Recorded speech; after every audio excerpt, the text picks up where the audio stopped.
아이를 붙잡고 엄마가 좋으냐, 아빠가 좋으냐. 둘 다 좋다 그러면 되죠. 네, 둘 다 좋지만 그럼 어느 분이 더 좋으냐 얘기하면 또 어린애들이 굉장히 좀 난처해질 수도 있겠죠. 근데 저는 이제 환자들이 얘기하는 것 중에 이제 식사냐 운동이냐 얘기하면 아무래도 운동보다는 식사가 더 중요하다고 말씀을 드립니다. 왜냐하면 이제 식사를 하는 것은 이제 식후혈당의 문제가 많고요. 운동이라는 것은 수면과 함께 공복혈당에 영향을 주는 요소이기도 하지만 사실 이제 식사가 차지하는 것이 당뇨병에 있어서는 70% 이상 된다고 저는 얘기할 수가 있거든요. 그러니까 결국은 식사를 잘 하면 우리가 이제 이 당뇨병 관리를 잘 하고 8가지의 이 악당 호르몬들의 밸런스를 잘 맞출 수가 있다고 볼 수가 있는데 운동 같은 경우는요. 몰아서 하면 안 되는 거죠, 사실은. 왜냐하면 운동 같은 경우도 우리가 보통 유산소 운동이 있고 근력 운동이 있는데 이것도 균형을 잘 맞추는 게 필요합니다. 근데 당뇨병 같은 경우에는 운동이 굉장히 중요하다고 중요하죠. 들었어요. 그렇죠. 그럼 규칙적으로 중요한데 매일 해야 될까요? 규칙적으로 많이 해야 되는데 이걸 갖다가 몰아서 하면 안 되지 않습니까? 마치 약도 한꺼번에 몰아서 먹으면 안 되듯이 운동도 틈틈이 꾸준히 해야 되는데 어느 운동 같은 경우에는 유산소 운동 같은 경우는 우리가 먹은 식품의 칼로리를 갖다 연소시키는 거라면 근력 운동이라는 건 사실은 근육의 양을 늘려서 인슐린 저항성을 떨어뜨리는 그런 운동이거든요.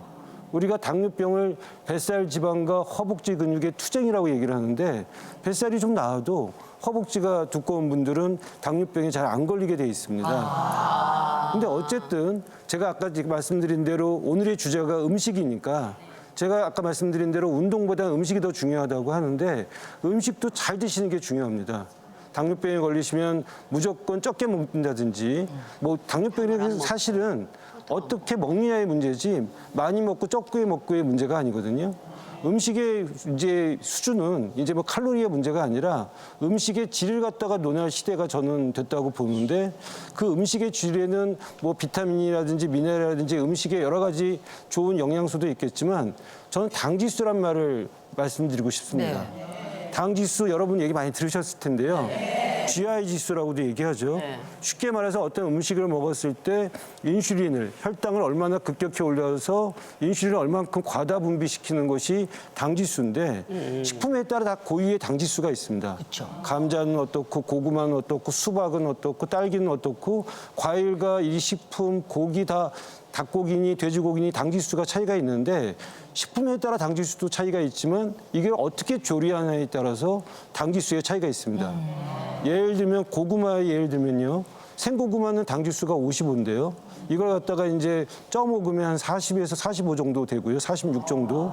근데 이제 이걸 갖다가 이제 만일에 부어 먹으면 이 당지수가 확 올라가서 82까지 올라갑니다. 아니 어떻게 같은 음식인데 그러니까. 조리법에 따라서 저렇게 다를 수가 있어요. 그렇죠. 우리가 제일 이제 맛있는 건 구운 고구마인데. 맞아, 군고구마가 제일 맛있는데. 겨울에 제일 많이 먹는. 네, 근데 저렇게 음식을 어떻게 조리하느냐에 따라 당지수가 차이가 나서 우리가 이제 닭고기 같은 경우도 삶아 먹는다든지 구워 먹는다든지 쪄 먹는다든지 튀겨 먹는지에 따라서 당지수가 차이가 나거든요.